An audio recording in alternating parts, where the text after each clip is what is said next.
To be joining us soon here. Just a moment.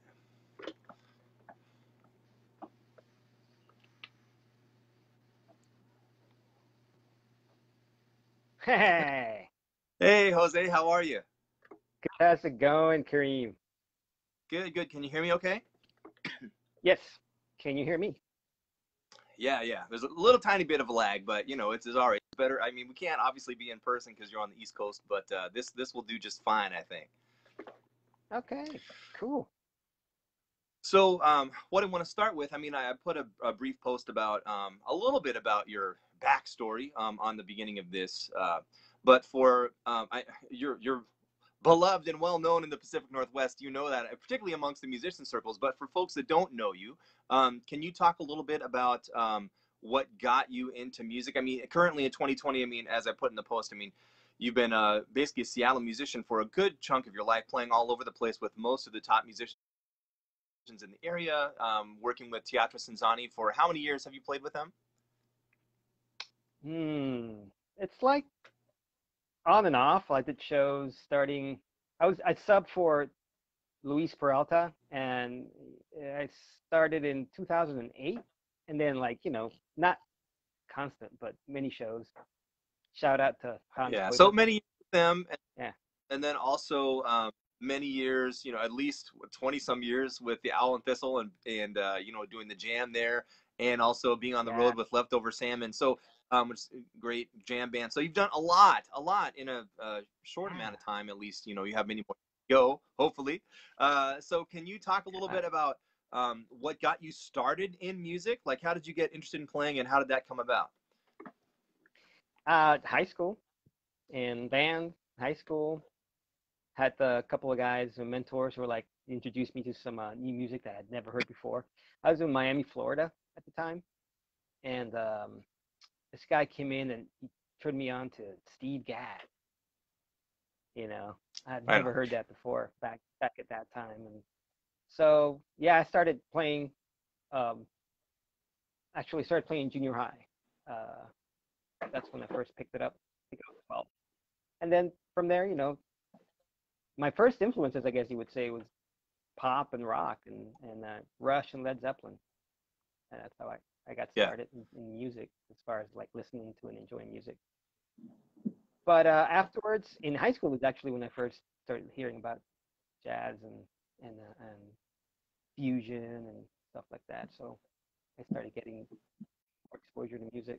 And then, of course, Latin music was always around. So it was Cuban music in Miami, you know, in different Well, places. really So quickly, like I believe you said you're is it Venezuelan is your background? yeah, What? I was born in Venezuela, grew up in Miami, and then I went to school in Colorado, and then I ended up in Seattle. Long Well, stories there. back up.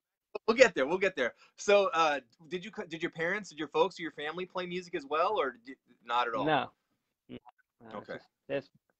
My brother is he's now a choir director in high school, so he's a Okay. vocalist, and in the classical style, and he Yeah. he got a music degree, so it's just him and I.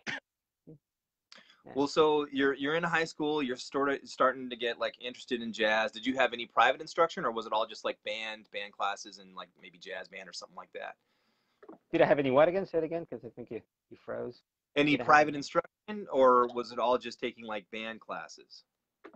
Yeah, I took private instruction when I first got my first drum set, and at the local music store, and then started working out of the stick control, and then some other books, and then patterns, and started picking that up. But then I stopped, and I just started figuring stuff out on my own in high school, and independence, and then I got more books. No YouTube back then, so you had to like listen to stuff. But I used to, remember I used to make cassettes out of the radio. I would do that. Go ahead. Well, so did your like in Seattle, at least now, well, not so much right now, but there's great middle school programs and clubs and places to play lots of different types of music and kind of communities that have all of that stuff going on. I know Florida has a good music scene at least now, and things that I've heard. when you were there growing up and starting to get into music, were there places that you could go sit in and play and, you know, work with your friends and hear older musicians? Not in high school, because I left. Let's no. Well, even when 'cause I did community college there, and that's where I actually got like the bug for it. You know, I started taking music classes. I first started. I wanted to be a musical engineer. Uh, uh, so I started going that way. So you had to take all these music classes, but then I started taking all these ensemble classes that they offered, and they had some really great instructors at Miami-Dade Community College. Um, I made it. I auditioned for and I made it, but at that time, the University of Miami was like 20,000 a year, so we couldn't afford that. So I went to Yeah. community college, and then I got into an ensemble class. Go ahead. I was going to say, who were some of the instructors? Do you recall who you studied with when you were in community college there? Yeah, this really one guy. His last name is Tomasello. He played piano, and he was also the jazz theory teacher. And he had all these ensemble classes, small ensemble classes. Another guy's last name is Giorgini, but Mr. Tomasello, he went to University of Miami and got his master's there, and then his senior or master's recital, he had Pat Metheny, Danny Gottlieb. So it was definitely like a South Florida thing. So, but he was inspiring. And then they had a good library, and then I started listen. First time I listened to Jack DeJohnette and then Tony Williams, man, and then that was the first time I was like, that was cool. So So, yeah. well, that leads me to my next question. So, when you first were starting to get into jazz, I mean, there's at this point, I mean, this is probably what, like 80s? We're talking like the 80s here. I graduated high school. Well, I guess 88. Yeah, Okay, all jazz, right. not like So, fusion, so fusion music.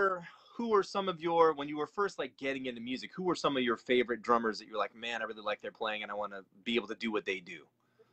Oh yeah, Steve Gadd was one of the first ones. Uh, uh, um, and then when I got into college, it was Jack and Tony and Elvin and Philly and Jimmy Cobb, and it's like those are like that's so much source right there. There's yeah. As far as jazz goes, those are the guys that I really enjoy. Did you do a fair amount of like transcribing and emulating, or just listen for enjoyment and just kind of by osmosis pick some stuff up? Or Some transcribing, I did more of that like later in college when I went to UNC. Uh, but most of it was like little things I would try to figure out, and then play along, that's play along with them, with the headphones and try to emulate because you'll yeah, never sound like them ever. yeah, You'll never sound like anybody else. yeah, But it's nice yeah, to try to get their flavor. yeah. So Right on. So then you were 2 years. I'm assuming 2 years community college in Florida, and then it yeah, sounds like you went to UNC, correct? yeah, hmm What spurred that decision to go? Because that's a vast difference in terrain yeah, and climate and location, everything. yeah. Adventure. I want to get Okay. out, see the world. Young person. I wanted to see the world, and I had a chance. I auditioned, and it's crazy. I don't even know how you can do it back then. There was no internet, and you have to send stuff in the mail. But I had really good support from my dad, and we flew out, auditioned, and then drove out when it was time to go, and got my BA there. But I got to do a lot of playing at UNC. Man, they still do have a great program. Six big Yeah. band or five big bands, six combos, singing ensembles. I did it. Yeah, it was a great time. Who was on the faculty at that time when you were there studying? Oh, I don't think they're there anymore. Actually, these guys they're probably, yeah, they're still there. They were TAs at the time, and I played some gigs with them. They were great. It was Dana Landry and Eric Applegate, and Dana plays piano and Eric plays bass. I think they're running the program now. Mm. They're the jazz. But the head guy at that time was a guy named Gene Aitken. This is from 90 to 93. And other people that I remember that were teachers were Skip Wilkins, who was a great, jazz studies person. But there was no drum set person. There was a percussion guy, but he didn't really teach drum set. So Hmm. we actually collaborated. All the other drummers. It was a really good family. Yeah. Right on. Did you play like many drummers get roped into doing, sometimes by choice, sometimes not, like percussion and bells and marimba, xylophone, that kind of stuff? Did you have to do that as well? Well, yeah, of course. That was part of the curriculum. I had to play in wind ensemble. I had to play in the marching band for a scholarship. I didn't have to, but they gave me some money. So yeah, right. Wind Yep. ensemble and another classical. I forgot what the other one was. And then a couple of times they pilfer the students for the local orchestra. Yeah. And then you have to play percussion ensemble. So yeah, there was a lot of work, but it was great. It was great. It was like nothing but focus.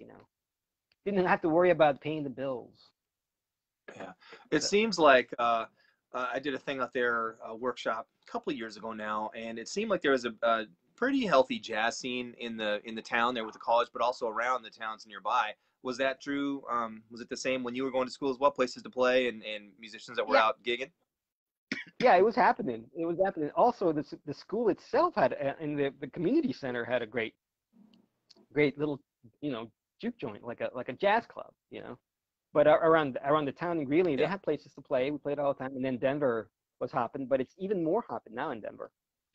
There's more Yeah. places to play and Yeah. more musicians. There was there. What is it? Dazzle is out there. Dazzle, Nocturne is out there. yeah, I don't know how yeah. they're doing. I'm assuming they're doing okay, but I don't did know. the college I when don't you were know. studying? Oh, I'm sorry. Go ahead. Sorry. Go ahead. No, no, no, no. Go ahead and ask. I was done. Go ahead and ask. Yeah.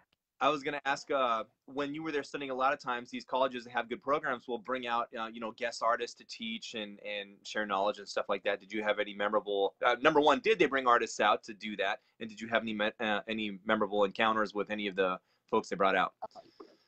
Man, yeah, there was one year they brought out Paquito de Rivera and his band, and Giovanni Hidalgo was playing congas.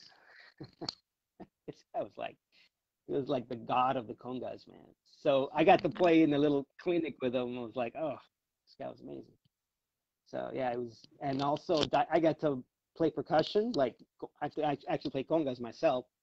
I'm not really a conga player, but I play a conga player on TV. But I got to play with Diane.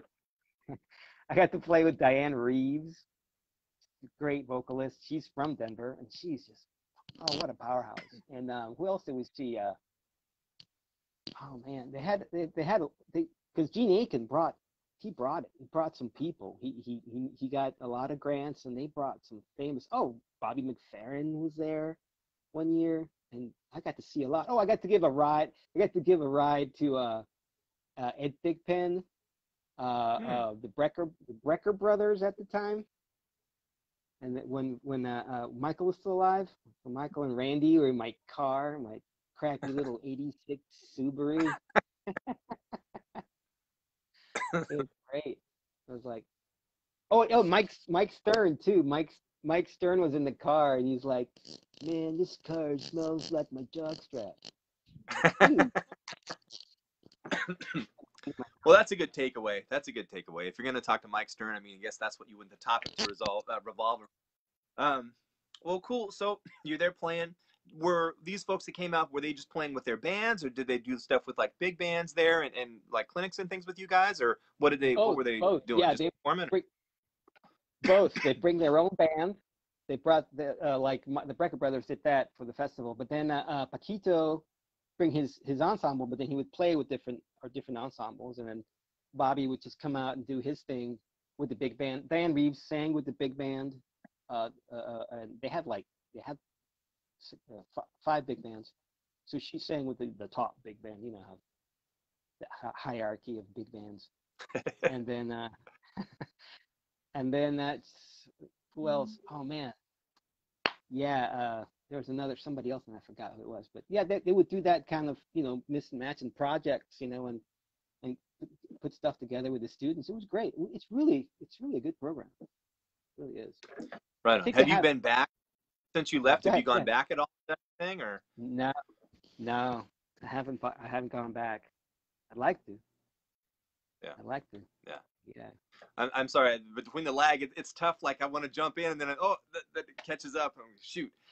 Anyways, yeah, I cut you off. I'm sorry. What were you saying? No, I was actually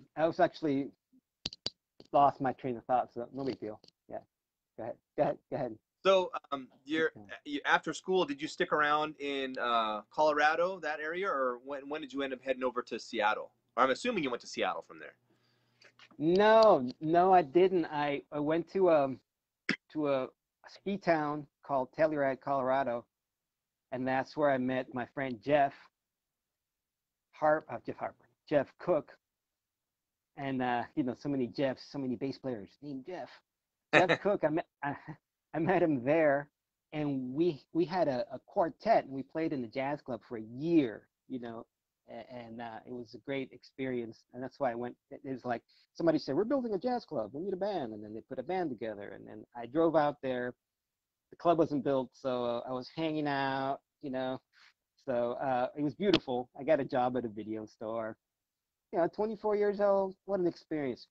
And then they finally built the club, and we played, you know, many nights, and then even during the off season. But eventually, they couldn't make it because too many off seasons. The off season is really dead, so they can't keep Yeah. a house band. And Yeah. then we actually got to play. We backed up Kevin Mahogany for Ah. a Telluride Jazz Festival, and this is '94. I got the tapes. It was broadcast on what's Wynton Marsalis has a show on NPR, or he had one, or is it Branford? Oh, I forgot. Jazz Fate it's called. Yeah, way back. okay. It's just '90s. This is a long time ago. 26 years. Yeah. Wow. Yeah. Yeah. Yeah. Right on. Well, so yeah, I think Jeff was in Seattle. I don't know when it was. I know he moved back. I think he's back in Colorado now. I don't know when, but I know he made the move back there. I He's in think Seattle now. yeah, he's He's in repairing Seattle. bases and Yeah, um, yeah. interview him as well. So then I went. But so then I went from back to Florida. Actually, it was a big long thing. I went to New York for like a little bit. Figured out I was not mentally fit at that time. Went back to Miami for like a year, and then moved to Seattle after that. Well, now wait a minute. I have more. I have more questions now. I had no idea that you lived in New York. So number one, I mean, how long were you there? And number two, I'm sure you did some playing and some hanging on the scene. And who was around? And what did you do when you were in New York? Keep it clean. I did. I didn't keep it clean. I didn't do much. I wasn't there for a lot. I think I was there for like 3 months. I didn't live there. I actually, it was an experience. I wanted to relocate. I just really didn't have any money. I didn't want to, you know, I didn't want to suffer. Not so tough. Yeah. So I'm not so tough. So I went out there and I got to see some live concerts in the park. I lived in a youth hostel, so Hmm. sharing it with no AC in the summertime.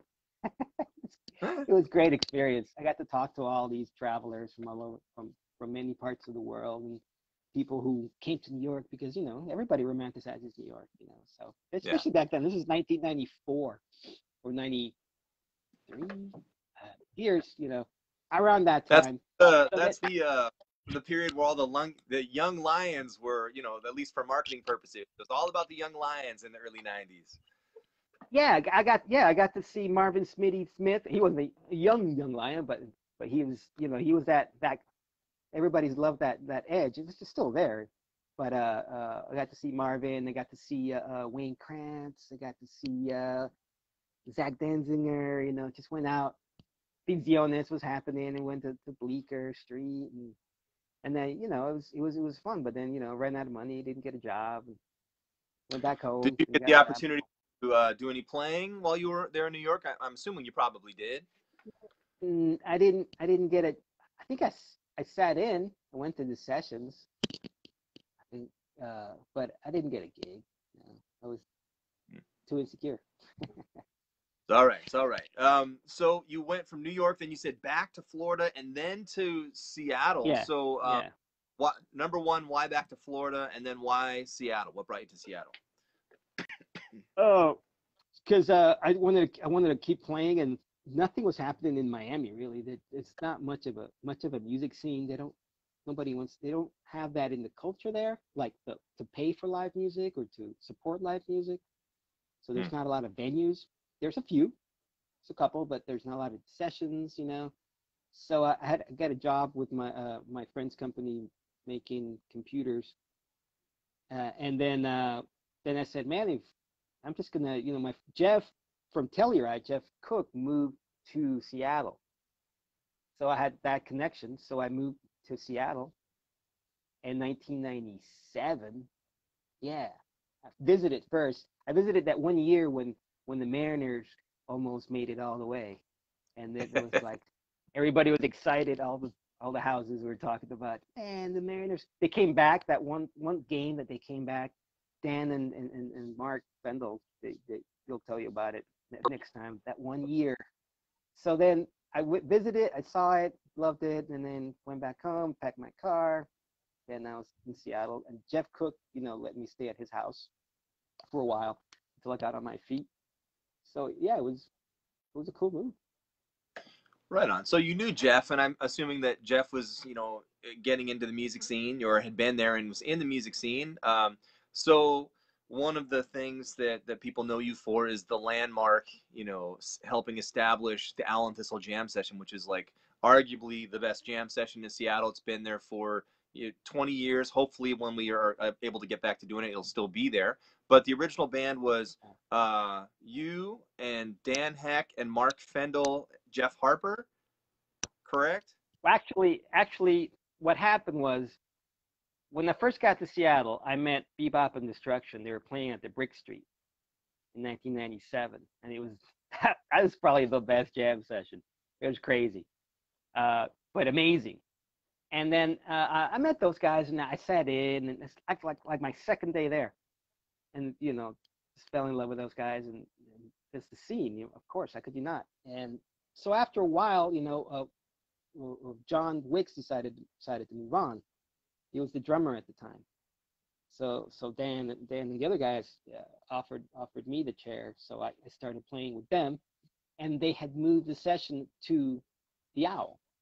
So it was Dan and Jeff and Mark, and you know maybe they can clear the story. Maybe it was I don't know. I think one of all three of them maybe they just like we got to look for a new place. So they found the Owl, and we we once John Wicks left the band, I joined them at the Owl. So they started that, you know, that incarnation of Bebop and Destruction started that gig.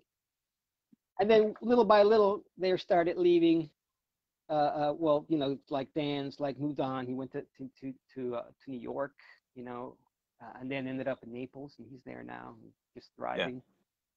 And then you know, it was time. It's time to move on. I was like, oh, I really liked it, so I kind of like inherited, and then Eric Verlindi got to be, you know, in the band, and then well, I was later because Dan left, and then Ryan Burns was in the band. So I don't know the sequence because I don't remember because my memory is terrible. So at some point, I was the last man standing because you know I liked the gig. You know, it was a nice place to like try stuff and to you know support a community, and community is so important. Yeah. So Well, I thanks think for having too, everyone has their own kind of, if you've been, a lot of musicians have their own memories of different nights because a lot of things have occurred, me. on Yeah, throughout the history of the 20 years in its existence. I remember one yeah, time I had to be like right out of high school or just 21, somewhere around there. And it was, oh shoot, the saxophone player Rob Davis. Rob Davis was getting married yeah. and moving Oh away, yeah, and so there was like a engagement party for him there, and like everybody, like all the musicians in Seattle showed up. But you were there. I mean, I'm sure you remember the night. It was yeah, like Rob and Mark yeah, Taylor, yeah. Dave Ralston, Thomas Marriott, They, Jim yeah, Thomas. everybody in Seattle was there, and it was just ridiculous. And I had no idea this was going on. I just showed up because, oh, I'm going to go to the session, and it's like everybody in town is there playing, and it was just a crazy night of amazing music. What? You know, I think that the Yeah, right. musicians know that, and the general public, they don't really know because they don't. It starts at 10 o'clock at night. They don't show up, so it's one of those things where if you know about it, great. And there's these like magical nights that can happen that you wish you could Yeah, replicate, but it's just you never know. You never know what's going to happen. you So never I guess know. my question to Yeah, you would be, being there, for all those 20 years, there had to be wonderful moments. I've heard stories about the time Wynton showed up and played, or Roy yeah, Hargrove showed up and played and brought his yeah. band. So, do you have any moments or memories that really stand out in your mind? It's like, wow, that was amazing. Um, yeah. There's so many. Just trying to put them all together. But that was I used to love hearing. It was a common occurrence was Rob Davis and Mark Taylor and and Rick Mandyke together. You know, would show up and just like kill it. And yeah. And then one night I had a gig with Miss Francine Reed, who used to from the Reed family from Atlanta. She was a singer at Teatro Zinzanni. She's a beautiful jazz singer, jazz and blues. She killed it. So and that night Witten came down. It was Mardi Gras, so we ended up finishing the night with When the Saints, and that was cool. He's really cool cat. Wow. Then you Yeah, see him, what he does. Wow, what a amazing person. So many, you know. Especially with the bands that travel that like want to sit in, like Benny Green one time sat in for his band, and all the crazy amazing drummers, that sat in. You're like, where the hell did these guys come from? well, I think part of it is it had such a reputation in town, like everybody knew about it, and a lot of the touring musicians also knew about it. Or if they asked, "Hey, what's going on?" Everyone's like, "Oh, this is the place to go to hear like what's going on in town." That's Yeah, the history of it, at least in my opinion. Would you agree? yeah, yeah, yeah. I think so. I guess I didn't really pay attention. There was a lot of other cool jam sessions. You know, I guess I wouldn't. Obviously, there was the whiskey bar was a really cool one, and I think just there should. I love the fact that there's so many jam sessions. At one point, there was jam sessions in Seattle like almost every day of the week. Yeah. Yeah, Well, so I got a question for you about the history of the session. How did the scat competition come into play? And you were deadly at that, by the way. But how did that? When did that start? I think that was Jeff Harper. Shout out to Jeff Harper. Oh yeah, the first time I met Jeff Harper, he was playing, was playing his blonde bass, and he would put the microphone with some foam on the bridge, just like a SM57, whatever. That was his pickup, and it was at the Brick Street. And then when somebody sat in, we do the he's got his pants and he dance. I was like, man, I love this place.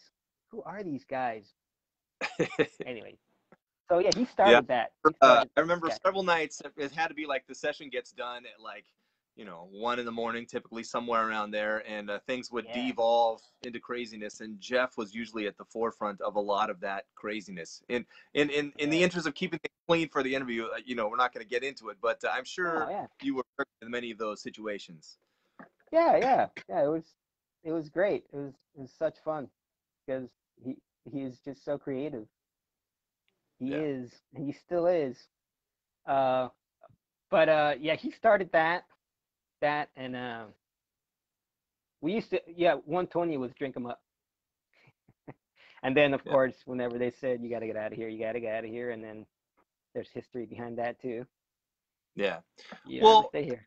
being 20 years in a venue, and like I said, I'm assuming it's still going on once sheltering in place opens up. I haven't heard anything about them closing, but I'm assuming that session is going to continue. I hope it does. Um, has it always been the same owner at that venue, or has the club changed hands? Because it seems like they've really been supportive of the music and the scene and providing that space Yeah, for the musicians. it's Jack. Jack Geary is the owner, and he has supported that night big time. First, obviously, it was Colin. Rest in Right. peace, his son. I mean, he was always that working that night. So calling Yeah. Gary and Jack.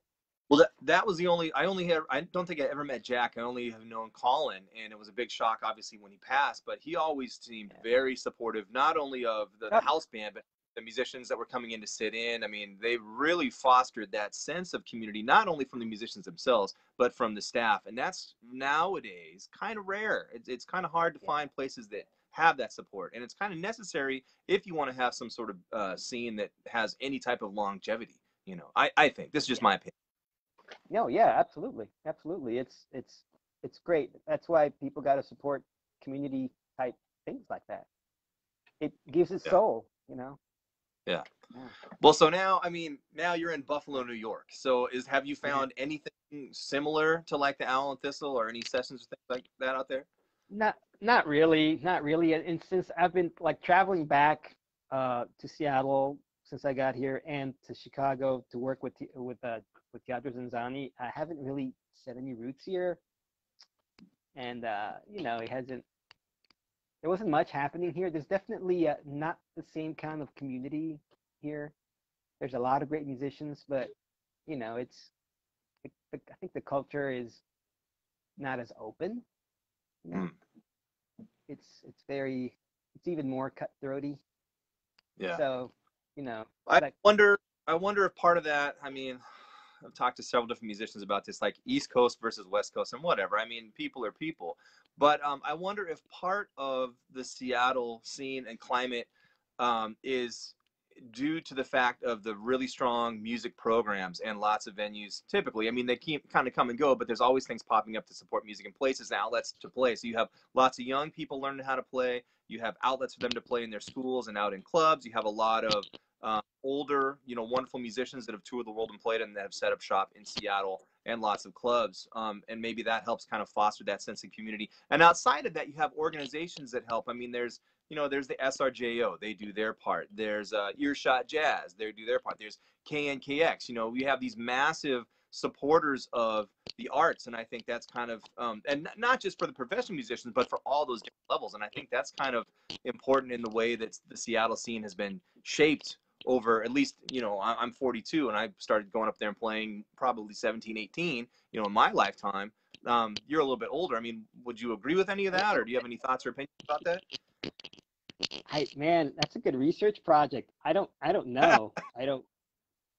That'd be good research. It's like I think that Seattle is endemically into the arts, you know, and I think there's also a different mentality in the West Coast in terms of the rugged individual is not only just rugged individual in the West Coast. They're also very open, and there's a different thing here where it's harder to be who you are.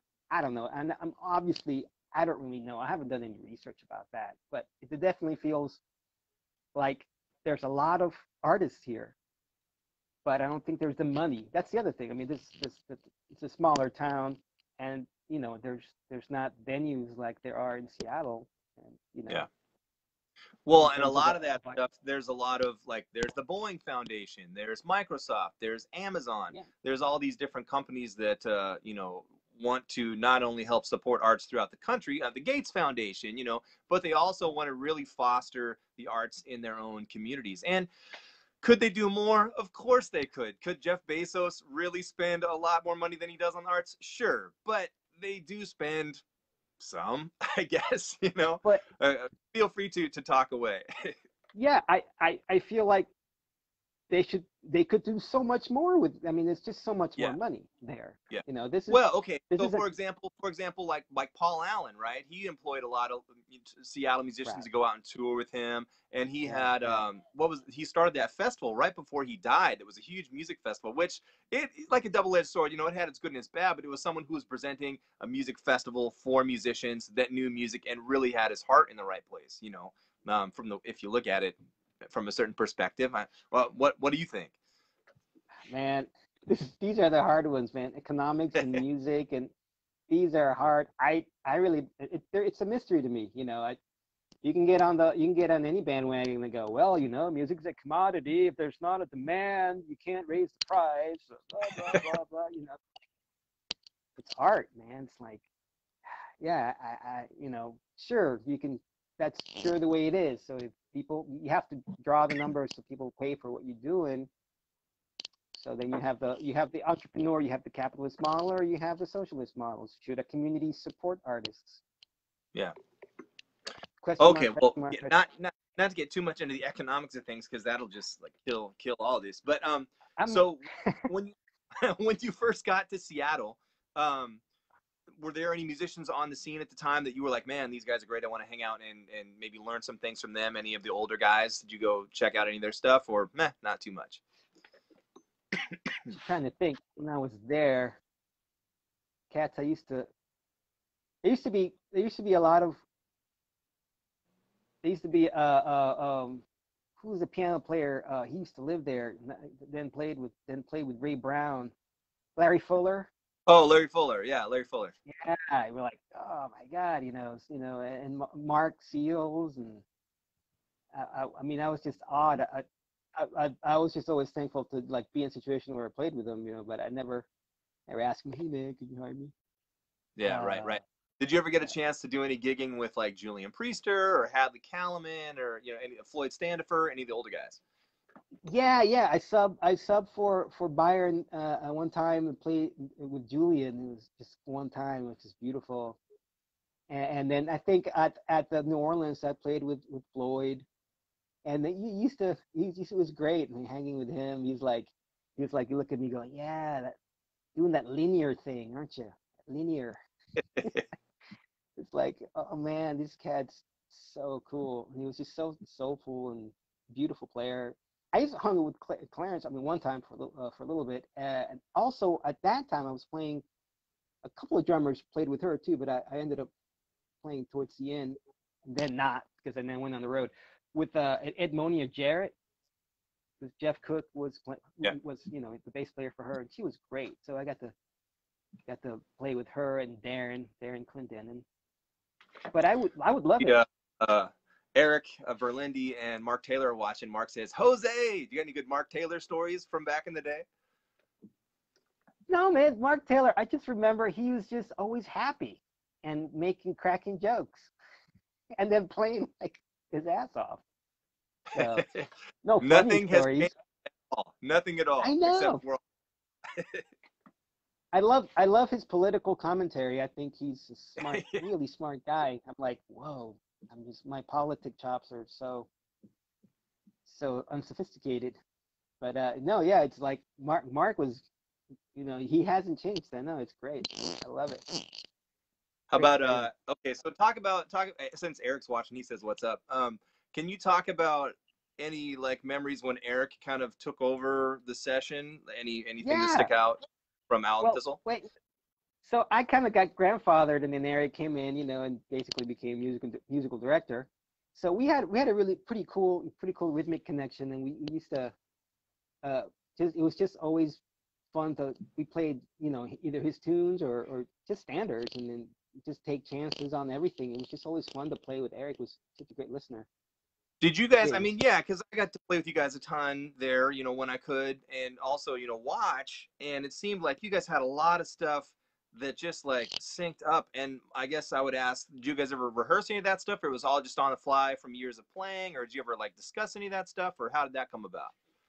uh very hardly discussed it. We just count it off, play, and then listen to what somebody might be taking it to, and signals and then we just take chances. It's great, man. Eric, shout out to you. What's up, brother? It was yeah. Miss playing those Tuesdays. It would there would be so many things that could happen, and then, especially with the time modulation stuff. I just love it. I love just Yeah. being free. Yeah.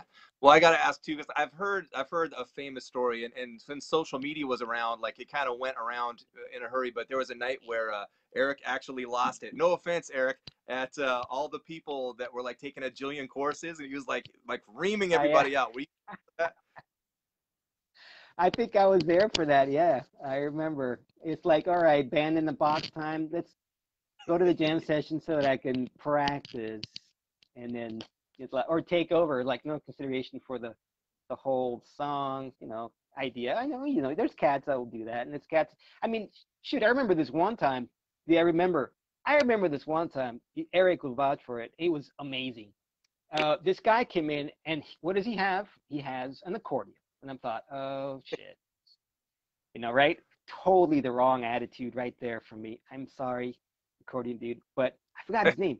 He came in with an accordion and he was like, hey man, I'd like to play a tune. And then I asked him, just terrible. Do not assume anything. This is not a.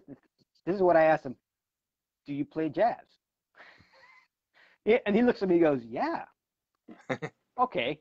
All right, cool. So we get in there and he gets on the bandstand. He plugs in. He's got it plugged in, and he goes, yeah, all right, let's play Donna Lee. And I'm like, oh, okay. And then he counts it off. I'm like, 1, 2, 1, 2, 3, 4. And then he plays it, rips the head, and then continues to play chorus after chorus, like probably 5 or 6. And they each got better and better and bigger and bigger. And I was just blown away. This guy could just shred. And I was just, yeah, I felt like an ass. You know what I mean? Yeah. Fair enough. Well, here's a question for you. I mean, I've run a fair amount of jam sessions in my time, not nearly 20 years like you, but you've been on there for a long time. Any advice? I mean, professional musicians, we all kind of know this, but advice for musicians that maybe when they turn 21 or maybe have a fake ID and go to the Owl and Thistle, advice for musicians going to play so that the session is actually fun and not a drag. Any pointers? Yeah. Well, always know the tune. It's always like try to learn the tune, the changes. If you're a horn player, and usually to see how many people are there, just kind of feel it out. If there's only you in the rhythm section, you can play 4 courses. I mean, you're trying to make a whole experience that evolves, that develops, through the protocols that we have. You take a solo, then piano and bass and drums or whatever, and then play 2 tunes and then you're done. Especially if it's free. So Yeah, that's yeah. pretty much it. Be cool, and we used to have the funny guys. You remember that one drummer that used to come? One time he was kind of like, Eric would tell you his name. I'm sure he could. Remember him, Eric? I think I know who you're talking about. I'm not calling anybody out on here, but I'm pretty No, sure I know who you're talking about. Yeah. but he would always he just he was like a clown, and one time he just bashed the crap out of the drums with really stiff arms, and so just don't do that.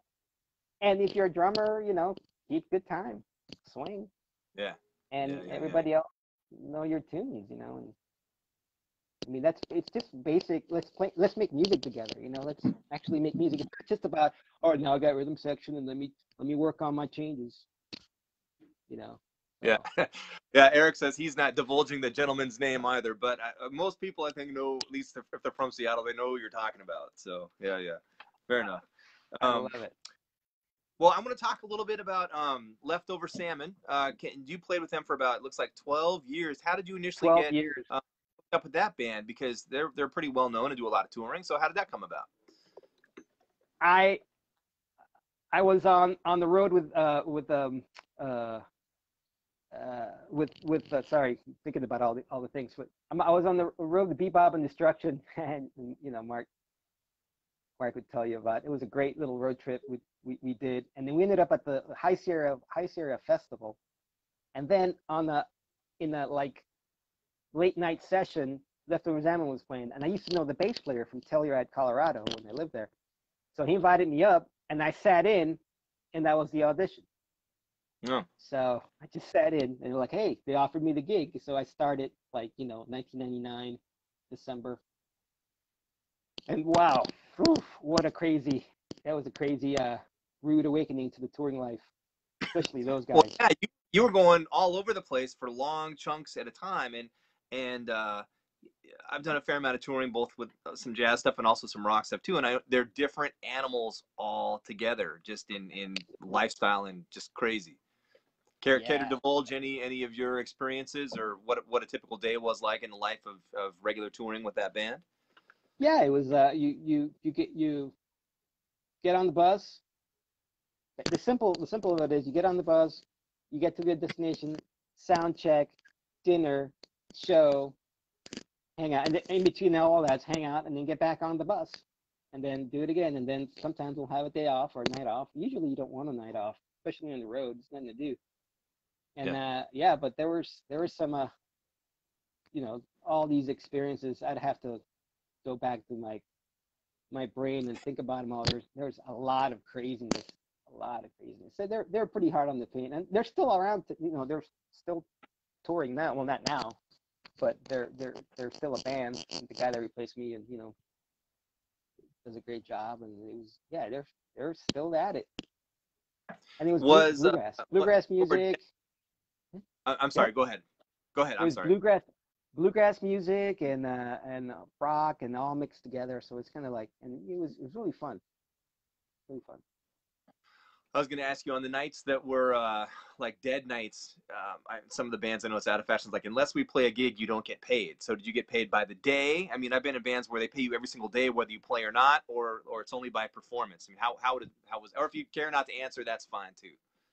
In the beginning, it was a salary, and then later it changed to by the performance.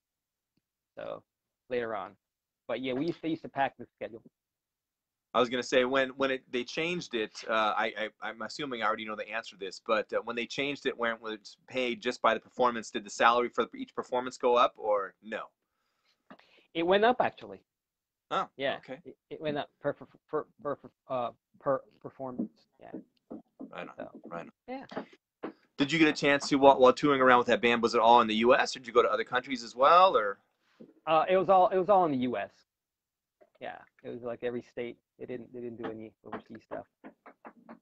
So well, we're about yeah, we got about 10 minutes left here, and I went over that. Usually, I invite the audience to ask questions and things sooner. So if anybody watching has any questions for Jose or myself, feel free to chime in, and we'll try to get to them. Otherwise, we will just continue going on here. So feel free to ask questions if you would like to know anything.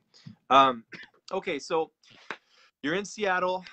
Uh, you're playing in all the clubs with all the different people. You're doing this session at the Allen Thistle. You're going out on tour with Leftover Salmon. How did working like steadily with Teatro Zinzanni come about? uh, Luis Peralta used to be the guy there, and then he wanted to take a couple of shows off. So at the time, Hans was working.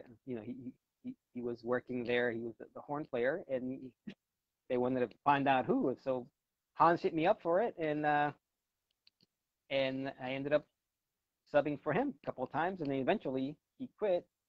But then it's not I didn't have a. I wasn't like at the time the drummer. So but I was part of the family. So I would do shows, and sometimes another drummer would do shows. So that's how I Yeah. got involved. It's through Hans. Shout out to Hans. So Well, I heard yeah, from talking with other friends that have played there that it's like a full-time thing. It's like every day of the week except for one day off, and you do multiple shows. But the pay is very good as well. Correct? yeah. It was really nice employment for sure. Yeah, and it was a great gig. It's like 3 hours just goes by like that. It's like they just everything's coming at you. Your attention is on what's going on for most of those 3 hours. Everything that's going on in the tent, and it's very improvisatory. A lot of stuff that you have to come up with, and it's a lot also for the drum chair. It's basically painting with sound and movement. You're making sound effects to all the movement in the tent to give it support. So that was a blast. So you have to keep your eyes open, and just whenever it's either a punch, you have to match that with a hit, or a slap, or the guy falls on his butt. It's the floor tom, stuff like that. And it happens Yeah. all the time. Sometimes it's improv. It's not planned, so you have to just watch movement. It's so fun. Yeah. And so, how many years have you been affiliated with them? Are you still doing shows with them? Well, obviously not right now, but I mean, prior to sheltering in place. Yeah, yeah. yeah, it's so thankful, still have a relationship with them and with Teatro. And actually, this year it was March. I had a contract. It was March 13. I'm like loading up my car and getting ready to go to Chicago for a nice 6-month run. And then we get the letter. It's like that same day Broadway went dark. Broadway goes dark. Like we had Yeah. right there. It was a world changing event. Yeah. Yeah. Yeah. Well, so when was the Teatro Zinzanni thing moving, like the show opening up on the East Coast? Was that part of the reason that you moved out that direction, or were there other? No, no, moved out here to support my wife because she's a professor and she got a job, tenure track. So Yeah. so we made a deal like half the year I would like either travel back to Seattle and do the teatro, and then this actually in Chicago worked out great because I can do one show. We were doing 6-month shows at the time at this like recently. I can do one Yeah. show and then take off a show and then be home and then one show. So yeah, that was going to work out pretty good, and then COVID hit. But eventually, we both need to get back to the West Coast. That's where we like the vibe. Yeah. Well, We're it's not still into. kind of an unbelievable thing. Like when you come home, people know that, oh, Jose is going to be at the Owl, right? I mean, that's kind of like a homecoming thing. People know that you're going to be in town and they want to come play. So Yeah. Uh, I like to, especially connect with you. Whenever I'm in town, let you know, to do some gigs. But yeah, yeah, I mean, it's just a community. And then like Jeff Bush and yeah, that the Cider, Capital Cider, what a great gig that is. It's like that's what is like. yeah, And then the Beaver, they're needing help. yeah, The Beaver is actually a place with Max and Cole and all the other guys. Like, yeah, I just love this. It's yeah. a great I scene. know. I've heard maybe somebody can weigh in on this. Someone that's watching, or if they watch this retroactively, but I haven't heard anything about Capital Cider. I heard maybe it had changed up the format a little bit. I don't know because they were doing like the Monday session, and I think they switched it, and then they were doing stuff on Sundays. I think the Sunday stuff is no longer going on. This was like obviously before COVID. But yeah, hopefully. I just talked to Max on one of these things a couple of weeks ago, and he was saying, the Angry Beaver still opens up. The session will still be going, and I think things will always pop up, but it's the ones that have been around for years that have a lot of support. You really want to see those, um, because they're such a huge boon to the community. Like losing Tula's Yeah. sucked. I mean that's awful. Oh God. So yeah. That was so hard. Anyways, hang on one second here. Let me see. Oh, no questions yet. So sheltering in place now. Have you gotten out to do any playing prior to all this in Buffalo? I mean, working with any musicians out there or any clubs or not so much? Yeah. No, I haven't. I've gone out to a couple of sessions and a couple of gigs, but they have like their jam sessions here are once a month. Nobody has a weekly session. Mm. Yeah. So Wow. I haven't really done it. Now I'm just trying to find a remote job so that I can survive this thing, just something else. But and then I'm also doing some other stuff, some learning, something to fall back on in case this music thing doesn't work. Yeah. It'll work. No, It'll work. It'll work. It's been tough. It's been tough, So like everybody else. Sure. And then I'm not much of a teacher, and I have to work on those stuff. But I'm not the best teacher, so just waiting for. Well, the for thing that I really love. I was going to say the thing that I really enjoy about your playing is like you're one of those drummers that can do like anything. You can play any style well and very very musically fit any situation. And not a lot of drummers. Some drummers can, but some people like, well, I just play jazz and that's all I do, or I just play rock, or I just play whatever it is. But like watching, one of the big things for me about the Allen Thistle is like no matter who was in there and what they wanted to play, between like you and Eric and whoever was on the bass for the particular evening, it was always, you could go any direction, even within one song, and it was just always awesome. Yeah. I mean, those are some skills I think that a lot of people don't have, and there's a market for that. Just your experiences, having all these long running associations with great musicians.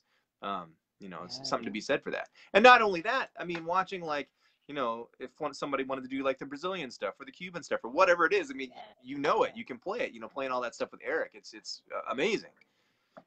Oh man, thank you, man. Thanks so much. Thank you. Yeah, it's music is yeah, it's beautiful to play together. You know, play music, especially in a live setting. And now, same thing. Like I said, playing with you, it's awesome. It's fun. Well, we will Owe we that will to you. definitely do it again. So Jose, thank you Yeah. so much for doing it. And as I've always mentioned, please let me know when you're going to be in town so we can put something together. And look forward to seeing you I'll let back you here know. when you can, safely. So, Yes, and if we will. anybody But out there we're in the Buffalo area in New York, they need to hit you up for a gig because you'll be nothing but an asset to their performance. So, when it opens up again. Yeah, man. Let's play. I'm planning to go. Knock on wood. I'm planning to go out there in summertime. So let's see what happens. right on, So right I'll on. see All you right, Jose, soon. so much. Yeah, yeah, you will. Yes, you will. Thank you so much for your time and your stories and experience. We appreciate it. We love you, and stay safe out there. Thanks so much, Kareem. Have a good one, man. Thank you. All right, you too. Bye. Bye.